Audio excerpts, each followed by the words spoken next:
फिर आता है एथिज्म। भाई साहब बहुत बाहें खड़ी होंगी, आईब्रोज ऊपर जाएंगी, और सब अलग अलग तरीके की डेफिनेशन देते हैं एथिज्म की। सबके लिए एथिज्म अलग होता है, और आजकल तो बहुत तरीके के एथिज्म्स आने लग गए हैं। But atheism is not a belief.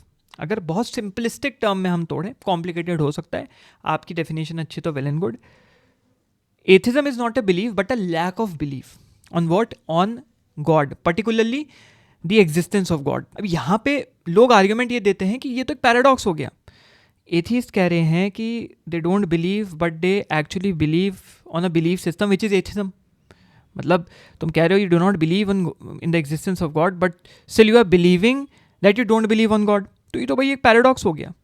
तो यहाँ पे कॉन्टेक्स्ट ऑफ बिलीफ ना बहुत इंपॉर्टेंट है। ये बिलीफ एक एंटिटी पे है, थिंग पे है, या बिलीफ एक वैल्यू सिस्टम पे है, या ये बिलीफ एक फिलोसॉफिकल स्कूल ऑफ थॉट पे है। लोग बिलीफ और फेथ उसको इतना लीनियर देखते हैं ना, उसको समझना नहीं चाहते हैं। थियोलॉजी में जाओगे तो belief, faith is very valid, very valid, बहुत खुला हुआ है, ठीक है। वहाँ पे भी बहुत केसेस में सिंगुलर लोग ले जाते हैं, but it is very valid, right.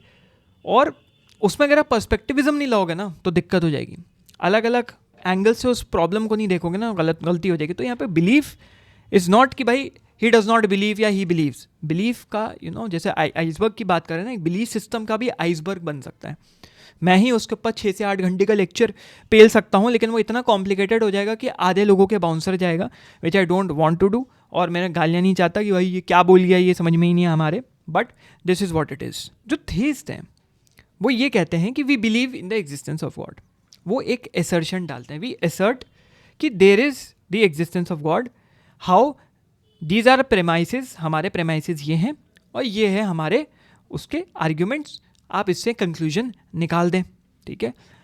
Theist का सबसे बड़ा आर्ग्यूमेंट रहता है which is the first mover, कि कुछ ना कुछ आने के लिए पहले कुछ ना कुछ तो होगा। नथिंग से समथिंग तो क्रिएट नहीं होगा, देयर शुड बी समथिंग, तभी तो कुछ ना कुछ आएगा।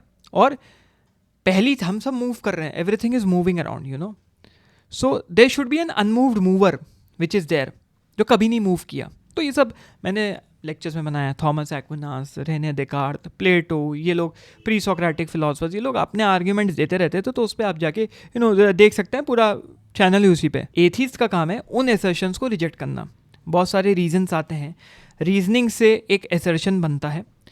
एथिस्ट लोग कहते हैं कि भाई हम तो इन रीजंस को मानते ही नहीं, और ये कहते हैं कि अगर आपकी बिल्डिंग एसर्शन की बहुत सारे रीजंस के थ्रू खड़ी हुई है, इशारा ठीक नहीं था, बहुत सारी रीजंस के थ्रू खड़ी हुई है, अगर उसमें एक भी रीज़न गलत हुआ, एक भी रीज़न में लॉजिकल फैलेसी, जो बहुत बड़ा जेंजी टर्मिनोलॉजी, एक भी लॉजिकल फैलेसी हुई, तो आपका पूरा स्ट्रक्चर गिर जाएगा। यहाँ पे बहुत सारे फॉर्म्स ऑफ एथिज्म है, बट यहाँ पे मैं एथिज्म का एक जनरल ओवरव्यू देना चाहता था, तो वो ये है। तो भाई साहब अगर ये वीडियो अच्छा लगा तो यहाँ पे या यहाँ पे कहीं पे भी जाओ और ये पूरा लेक्चर देखो, जिससे पूरी इन्फॉर्मेशन मिल सके।